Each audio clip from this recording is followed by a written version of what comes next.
Stocks paring their gains Wednesday afternoon after the Fed came out with its policy statement.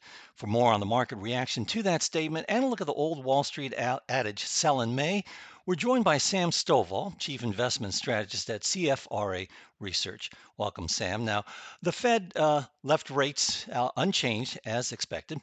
It also pledged to basically do whatever it takes, or in its words, use its full range of tools to support the U.S. economy. What do you make of that Fed statement? Well, that's pretty much what Wall Street expected, Fred, that the Fed had already opened up the spigots, bringing interest rates down to zero, engaging in buybacks of all sorts of bonds, and basically just ensuring that there is a fiscal and monetary backstop. So really the Fed is continuing to say that it will do whatever it needs to do to ensure that this economy remains on a solid footing.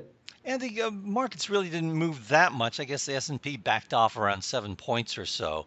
Right now, up around 2.5%. What's behind the muted reaction?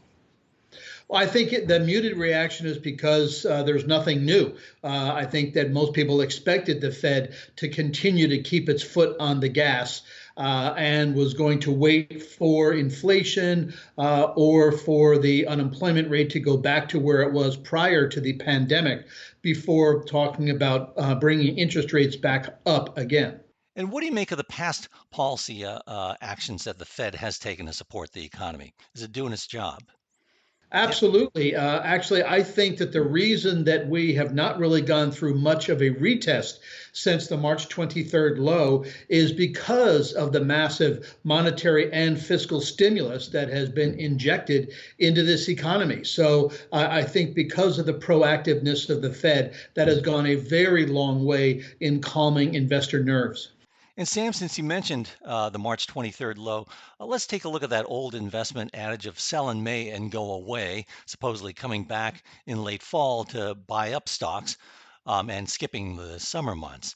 Given the volatility that we saw, the huge plunge in March and then the big rebound since March 23rd, does that adage still hold this year? Well, I look back to 1990 at all of the bear markets and near bear markets posing that question. In the subsequent May through October period, how did the market do? And we found essentially that in all but two periods, the market was higher in that 6 month period, gaining a little more than 5%. However, it still was wise to stick with the more defensive areas of the market, in particular, consumer staples and healthcare. A rising tide lifts all boats, and therefore equities did well.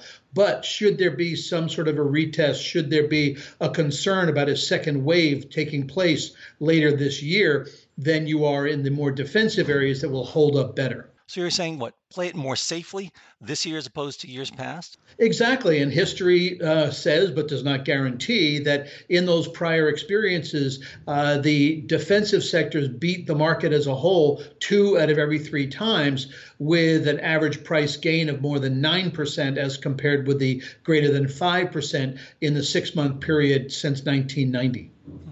All right. And lastly, since you mentioned that thought that across that some people in Wall Street are talking about a possible retest of those March 23 lows. How likely do you think that is? Have we bottomed out for the year, or are we, is there a possibility we're going to see that retest? Given some people are saying that the coronavirus may have a second wave. We could end up with a retest, but I believe it'll be a successful retest, meaning it likely will not hit a new all-time low because of all the monetary and fiscal stimulus injected. Our thanks to Sam Stovall, Chief Investment Strategist at CFRA Research. My pleasure, Fred. I'm Fred Kantayama, and this is Reuters.